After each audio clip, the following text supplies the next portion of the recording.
I write solely listening to voice. The short stories I do anyway. The novel is a different game because I don't know how to write a novel. But with a short story, I'll start off with just listening to the voice and listening to each sentence, and I won't progress past a sentence until I'm happy with how it sounds. And then I think it seems to me, and the way that I write, that once I've written one sentence satisfactorily, it just necessitates the sentence that follows it, and I just keep doing that until I get usually about 2/3 of the way through, and then then at that point there's only one place the story can go, and then I go there. But I don't set out knowing how it's going to start or end. One time we road tripped across the country with Animal Brooks. I was like, oh, and then I just rolled with that voice, having no idea where it was going to happen, what was going to happen on the road trip. Well, there are, talking about whether the characters have distinct voices, I think that's true, and narrators have distinct voices, and authors have distinct voices, and books have distinct voices. My PhD thesis is about voice. This question exactly, what is voice, basically, and like there's levels of voice, and there's like it's used, like people say voice and they mean different things. They might be talking about an author's voice or my voice. Like they say I have a voice as an author, my spoken voice, but I also have a written voice, and and the written voice is an approximation of my spoken voice.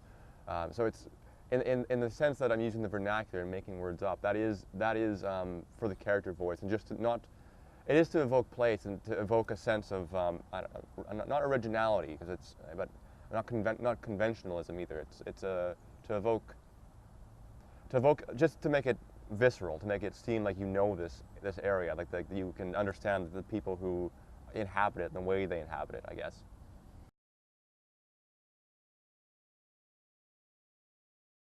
I think it's actually way easier with a first-person retrospective narrator than a third person to evoke place, because voice just comes so much more naturally. And so it's that interplay about how people talk in the place that they are. So it's not just existing in a place, but how they exist in the place that I'm trying to evoke with.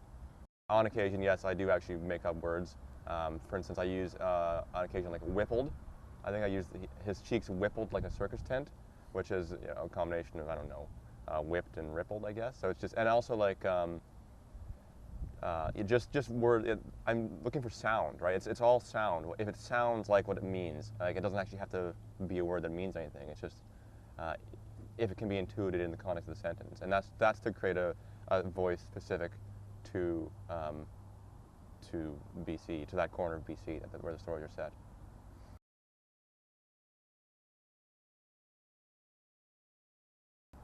With first and third person, I tend to when I write third person, I tend to do a very close third, or limited third, or whatever the technical term for it is, so that there's not a big filter between the narrator and the character's head, and so it's not, for me, the way that I do it. There's not a big distinction between first and third. Like, I mean, I have a third person story that starts with Biff liked the smell of a truck. Right, which could easily have been a first-person line. I like the smell of a truck. There's no distinction in the psychic distance. I have a hard time if I can't get that close, because I need that voice. And the further away you go, the more kind of like generic and an omniscient voice you get. And then as soon as you start using a colorful vernacular at all, then you immediately, it pulls it down, because it's unnatural for it to be that far out and using that. It should be using neutral verbs and nouns. Unless it's being highly ironic, that's something else entirely, which I can't do.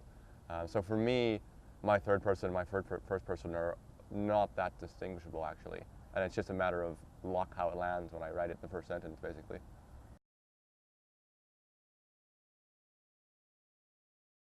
The transition from short story to novel has been excruciatingly painful. It's I set out thinking that I could just, a novel's just a long short story. That's what I thought. I'll just do that. That cost me a year, basically, because I wrote the first 30,000 words, and I was like, what's happening? And I had to like cut it back about 20,000 words and restart. And it's just been, I started out with no plan at all, because I thought that's how I do short stories. And if I had to do it again, I would probably do it the same way, actually, just because there's just no other way to learn it.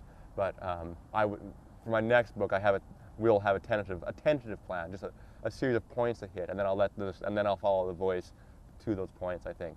But yeah, this novel's now entering 2.5 years working on it, and I'm almost done. But it's been a been a slog. It has been a slog, and that's partially because I hadn't been taught how to write a novel, right? Like I read lots of novels, but when I started thinking to be a writer, I thought short stories. So it's like it's kind of like pushing me outside of what I'm used to, what I'm comfortable with, and it's just the rules are different. Having to find myself relearning things, and like my focus on sentences is not as important in a novel as it is in short stories. So it's all about structure. It's so much about structure, and a novel is so much more like an intellectual undertaking than a short story, which you can just kind of like write from the gut. And it's just been a completely foreign undertaking, actually. And I'm looking forward to having it done so that I can go back to writing a couple short stories. Though I've been told that I can't publish another short story collection for about 12 years because they don't sell, sadly. But I'm gonna on the sly, I'm gonna be writing short stories. Just don't tell the people in charge.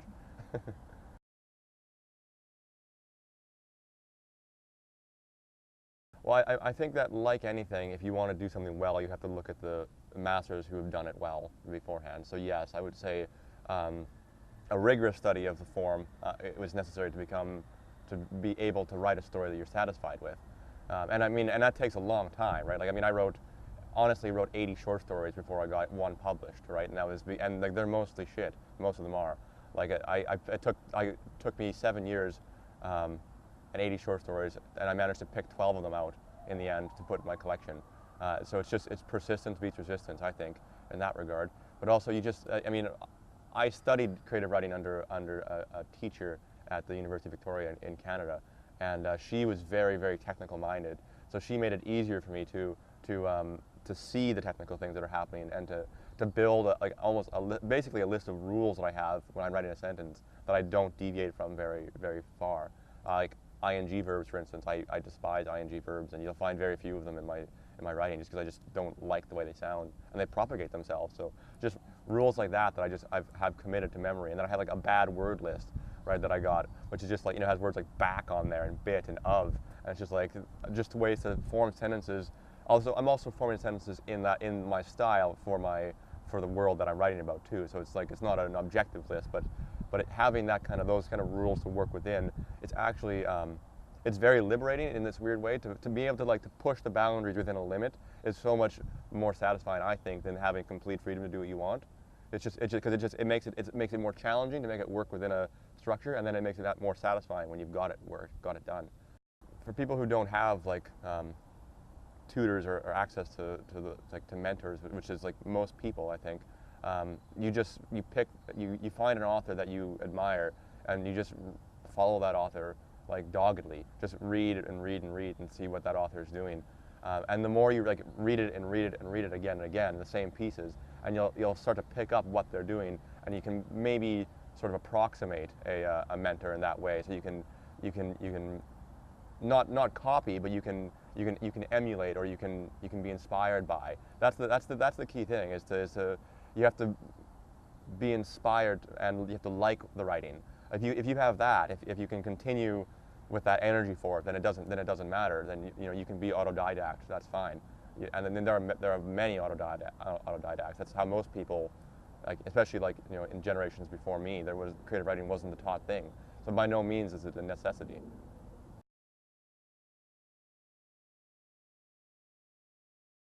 If I had one book that I would never ever lend for fear of not getting back, it would be Tim Winton's The Turning. Winton is an Australian writer. He writes about the west coast of Australia, small town stuff. It's bizarrely similar to my own work, except that I've set mine in Canada. It's an interlinked collection, so it touches mine is. But I encountered him in my third year, and it just kind of blew me away. Just the way that he writes, the way that his attention to language is it's what I want to be able to do, and I just can't do it. He's the guy. He's who I've emulated. I'll take a paragraph of his, and I will write out just the grammatical structure of it. Just so he's a noun here followed by this kind of verb all the way. It takes pages to do a sentence, even like that. Just so I can get into it, and then I can plunk my own words in and have this weird kind of Wintonian voice to play with and look at and see how he's doing it. So I absolute massive fan of Tim Winton, and I would not lend The Turning to anybody, even my girlfriend. Actually, nobody gets they can look at it in my house, but they can't take it through the door. No way.